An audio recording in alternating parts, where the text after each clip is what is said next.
వ్యక్తి గారు ఈ రాష్ట్ర ముఖ్యమంత్రి ఒక ముఖ్యమంత్రి గారు స్టేట్మెంట్ ఇచ్చారంటే విత్ ఆల్ రిలవెంట్ ఎవిడెన్స్ తోనే పక్కా ఎవిడెన్స్ తోనే ఆయన ఒక స్టేట్మెంట్ ఇవ్వడం జరిగింది. దాన్ని మేము సెటరేట్ చేసుకుంటాం. మీకు తెలుసో లేదో విజిలెన్స్ ఎంక్వైరీ టీటీడీలో జరుగుతూ ఉంది. గత 1.5 months విజిలెన్స్ ఎంక్వైరీ జరుగుతుంది. దాంట్లో అన్ని బయట వస్తాయి కదా. ఇవన్నీ వైవి సుబ్బారెడ్డి గారు చైర్మన్ గా ఉన్నప్పుడు, కరుణాకర్ రెడ్డి గారు చైర్మన్ గా ఉన్నప్పుడు వీళ్ళు చేసిన అరాచకాలు అక్రమాలు వస్తాయి కదా. ఇంత లోపల గుమ్మడికాయ దొంగ ఎవరంటే భుజాలు తడుపుకున్నట్టు ఆయన వైవి సుబ్బారెడ్డి నిన్న మాట్లాడతాడు. చంద్రబాబు నాయుడు గారు మనిషి పుట్టికే పుట్టాడా అనే రకంగా ఓవర్ యాక్షన్ చేసి మాట్లాడతాడు. ఆయన ఏ ప్రమాణానికైనా కూడా సిద్ధం అంటూ కూడా చెప్పారు. నీ బొంద ప్రమాణం, నువ్వు పెద్ద క్రిమినల్ ఫెలో, నువ్వు మా నాయకుడికి ప్రమాణాన్ని పిలుస్తావా? నువ్వు అసలు నీ చరిత్ర క్రిమినల్ చరిత్ర నీది. నువ్వు ప్రమాణానికి మా నాయకుని పిలిచే రోడ్ అయిపోయినావా?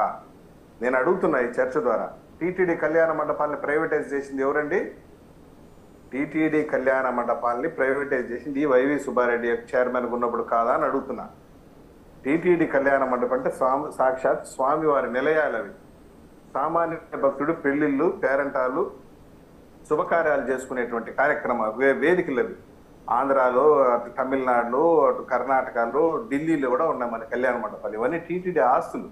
వీటిని నువ్వు ప్రైవేట్ పరం చేస్తూ లీజుకి ఇచ్చావు. ఈరోజు ఆ కళ్యాణ మండపాలు ఏం జరుగుతున్నాయండి? ఎగ్జిబిషన్లు, మ్యూజిక్ కార్యక్రమాలు, డ్యాన్సులు, చికెన్లు, మటన్లు ఇవన్నీ జరుగుతుందండి. ఇవంతా ఎవరు ఇచ్చారండి? ప్రైవేటైజ్ చేసే అధికారం నీకు ఎవరు ఇచ్చారు? నీ వైసీపీ కార్యకర్తలు మళ్ళీ దాన్ని టెండర్ ద్వారా పాడుకొని వాళ్ళు విచ్చలవిడిగా దాన్ని స్వామివారి నిబంధనలు ఉల్లంఘించి పరమ పవిత్రమైన టీటీడీ కళ్యాణ మండపాల్లో ఇట్లాంటి పనికిమాల పనులు జరుగుతున్నాయి. సప్తగిరి గారు, అంటే ఇప్పటికీ కూడా భక్తులకు అందించే లడ్డూలో ఆ నాణ్యత వచ్చే అవకాశం లేదంటున్నారు. వస్తున్నాను, I'm coming to that point. ప్రభుత్వం మారి 3 నెలలే అయింది. మా నాయకుడు నిన్న చెప్పాడు కదా ఓపెన్ గా ప్రెస్ మీట్ లో, అన్ని రిఫార్మ్స్ తీసుకొస్తున్నాము, రిఫార్మ్స్ అనేవి జరుగుతాయి. ఈరోజు అప్పుడు లడ్డు యొక్క నాణ్యతకి ఇప్పుడు లడ్డు యొక్క నాణ్యతకి, టేస్ట్ కి, రుచికి, శుచికి తేడా చూడండి. ఒక లడ్డు తయారు చేయడంలో శనగపిండి అయితే ఏమి, చక్కెర అయితే ఏమి, కలకండ అయితే ఏమి, నెయ్యి అయితే ఏమి, ఏలకలు అయితే ఏమి, ఎండు ద్రాక్ష అయితే ఏమి, బాదాం అయితే ఏమి, బాదాం పిస్తా అయితే ఏమి, కుంకుమ పువ్వు అయితే ఏమి, ఇట్లా 10-12 రకాల ఐటమ్స్, వాటర్ అయితే ఏమి, ప్యూర్ వాటర్, ఇవన్నీ కలిపి రుచిగా శుచిగా కుంకుమ పువ్వు కూడా వాడి లడ్డు చేసేవారు ఇంతకు ముందు. జగన్మోహన్ రెడ్డి సర్కారు వచ్చిన తర్వాత తిరుమల తిరుపతి దేవస్థానం వ్యాపార కేంద్రంగా మార్చేశావు. ముఖ్యంగా చెప్తున్నాను, లడ్డు ప్రసాదం యొక్క నాణ్యత పోయింది. ఇంతకు ముందు లడ్డుని దాదాపు 3 నెలలు కూడా స్టోర్ చేసి పెట్టుకుంటే, మనం ఎత్తిపెట్టుకుంటే పూజా గదుల్లో ఏమాత్రం చెడిపోదు, ఏమాత్రం రుచి తగ్గదు, అంత రుచికరంగా శుచికరంగా ఉండేది. ఇప్పుడు మొన్నటి దాకా చేసినటువంటి వాళ్ళు ఏం చేశారండి? 10 రోజులు కూడా ఉండటం లేదు లడ్డు.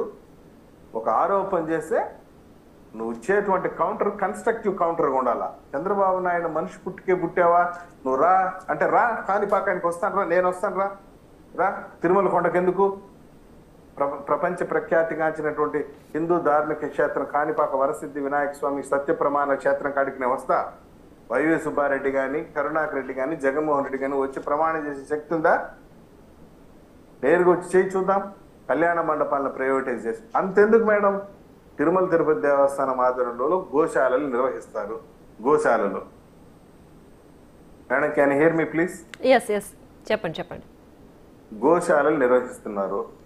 గోవులకి ఇచ్చేటువంటి దానా, దాంట్లో కూడా నాసి రకమైన దానా, దాంట్లో కూడా కరప్షన్.